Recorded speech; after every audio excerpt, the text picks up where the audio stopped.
राजनीतिक तौर पर क्या देखते हैं?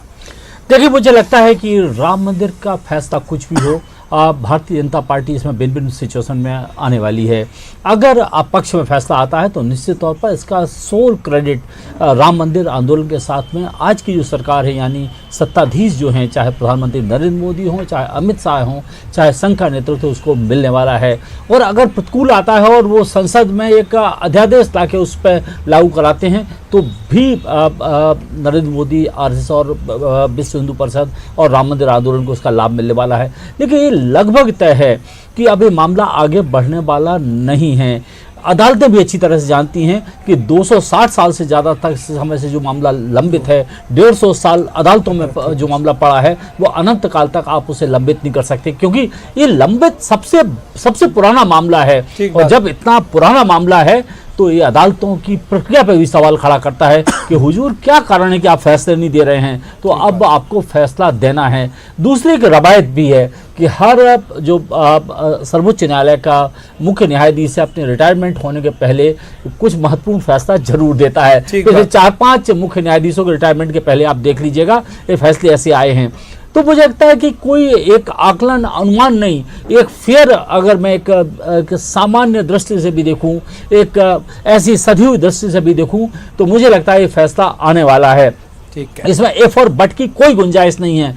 दूसरी सबसे बड़ी बात है, राम मंदिर आंदोलन का लाभ निश्चित तौर पर भारतीय जनता पार्टी संघ परिवार को मिला। जवाब लेते हैं संजीव जी, ये पटेल साहब कह रहे हैं ये बात सही है, ये कोर्ट का जो फैसला आएगा सबको मानना पड़ेगा, जो भी संविधान के दायरे में पूरा देश बंधा हुआ है।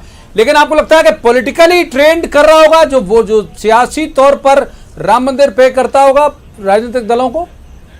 संजीव जी,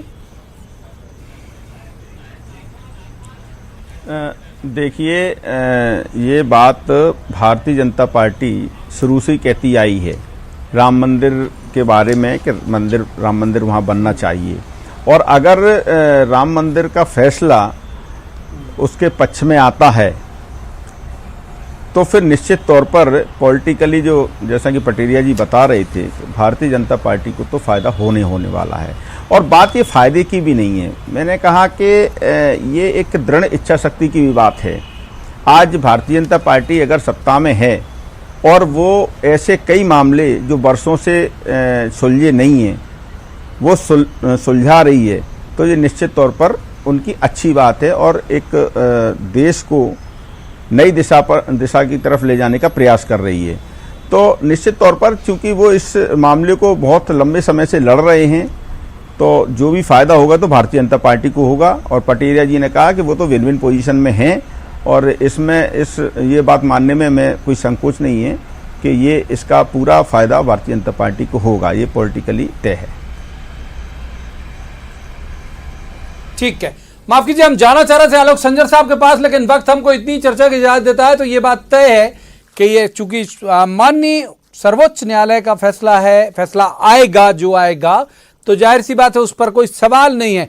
लेकिन उसके प्रभाव क्या होंगे, इस पर चर्चा जरूर होनी चाहिए। और जैसा आप देख रहे थे कि बीएसपी के एमएलए भी मान रहे हैं कि उसका प्रभाव ये होगा कि बीजेपी एक तरह से माइलेज ले जाएगी इस पूरे मामले का। होगा क्या, ये भविष्य के गर्त में जब फैसला आएगा तब एक बार फिर हम आप इसी पैनल के साथ या एक अलग पैनल के साथ बैठेंगे, तब बात करेंगे। आज प्राइम डिबेट में इतना ही। आप देखते रहिए न्यूज़ 18 मध्य प्रदेश छत्तीसगढ़।